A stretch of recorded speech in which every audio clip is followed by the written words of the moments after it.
রিয়া দারুণ ছবি আঁকত, কিন্তু তার একটা খারাপ অভ্যাস ছিল। সে সব সময় অন্যের জিনিস দেখে লোভ করত। একদিন রিয়া তার স্কুলের মাঠে একটা জিনিস দেখতে পেল। সেটা কি জানো? ঝকঝকে বিশাল পেন্সিল। মনে হচ্ছিল যেন সেটা হিরে দিয়ে তৈরি। পেন্সিলটা হাতে নিয়ে, ওহ, এমন পেন্সিল তো আমার জীবনেও দেখিনি। এটা নিশ্চয়ই জাদুর পেন্সিল। এটা দিয়ে আঁকলে আমি স্কুলের সেরা চিত্রশিল্পী হয়ে যাব। তখন দেখবে, সবাই দেখবে আমার ক্ষমতা। পেন্সিলটা হাতে নিয়ে রিয়া তার বন্ধু সাইলার কাছে গেল। সাইলা তখন একটা ছোট্ট সাধারণ পেন্সিল দিয়ে ছবি আঁকছিল। ছি, সায়লা, তুমি এখনো ওই সাধারণ পেন্সিল দিয়ে আঁকছ?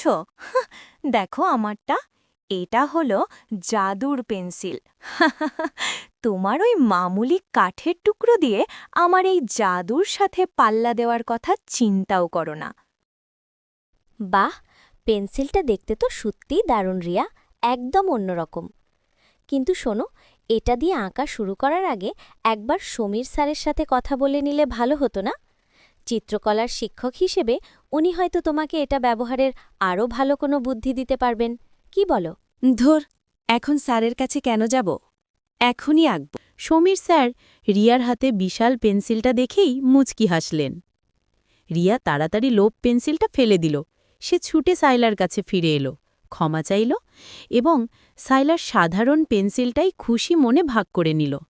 সেই দিন থেকে রিয়া একটা দারুণ শিক্ষা পেয়েছিল। নীতিবাক্যটা হলো, অন্যের জিনিস দেখে কখনো লোভ করতে নেই। লোভ করলে নিজের ভালো ক্ষমতাও হারাতে হতে পারে। এটাই হলো গল্পের আসল ভয়।